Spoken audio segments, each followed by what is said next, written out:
Bien le bonsoir, la bonne famille et bienvenue dans cette nouvelle vidéo. Dans cette vidéo, je vais te montrer comment améliorer la qualité d'une image qui t'a été envoyée à une mauvaise résolution, de manière à ce qu'elle puisse être exploitable. Et je dis bien sans utiliser de logiciel qui va faire ramer ta machine. Voilà, sans plus tarder, je m'en vais de ce pas te montrer l'image qui sera utilisée. Voici sur mon Photoshop ici l'image. Regardez un peu la résolution de l'image en question. On se rend tout de suite que l'image n'est pas de bonne qualité et par conséquent, elle ne peut pas être exploitable. Donc, pour donc ce faire, je vais ouvrir mon navigateur et créer un nouvel onglet. Dans ma zone de recherche, je vais taper PicWish. PicWish. Et je lance la recherche. Je patiente quelques secondes. Et là, on m'affiche le premier résultat. Je choisis donc PicWish ici.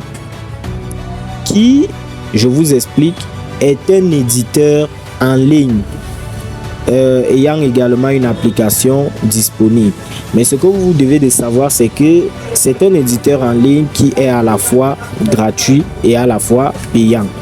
Lorsque généralement moi je veux optimiser des images sans avoir à passer par les logiciels complexes qui nécessitent d'excellentes machines ou encore qui fera en sorte que votre machine parfois est plante, il est préférable de passer par ces sites-ci.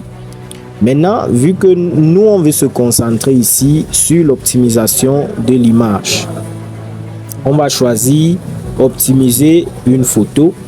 Tout de suite, ça nous ouvre un onglet, une boîte de dialogue, je voudrais dire. Et dans cette boîte de dialogue, vous avez la possibilité d'aller chercher votre image qui est floue.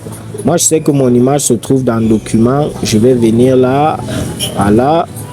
Je viens ici et je clique sur mon image, je choisis ouvrir. Lorsque vous cliquez sur ouvrir, ça vous amène vers une nouvelle fenêtre. Et dans cette nouvelle fenêtre là, le logiciel va commencer le traitement. Vous aurez juste à patienter. Là, vous voyez, nous sommes à 57%. On patiente encore quelques secondes, le temps que ça charge. Et voilà.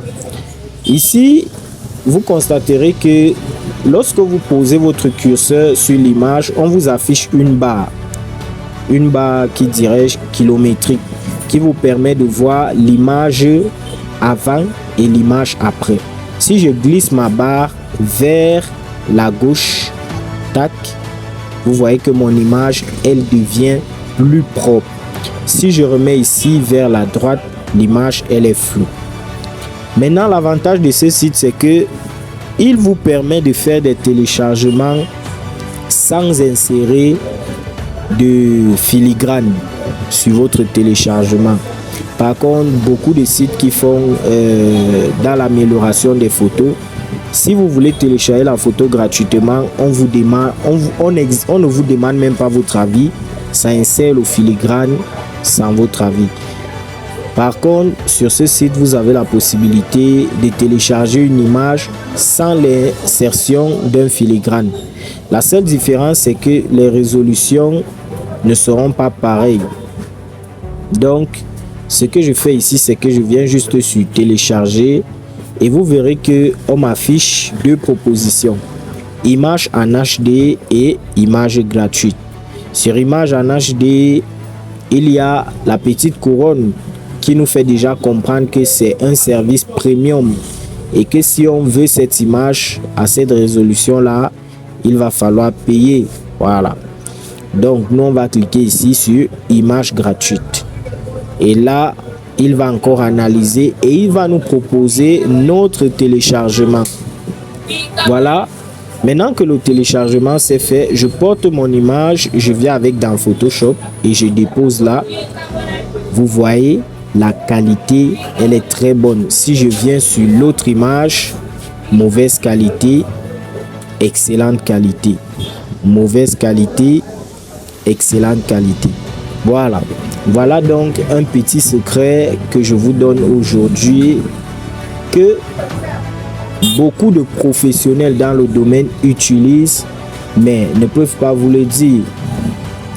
Donc, on se dit à très bientôt pour un nouveau tutoriel. C'était JNK.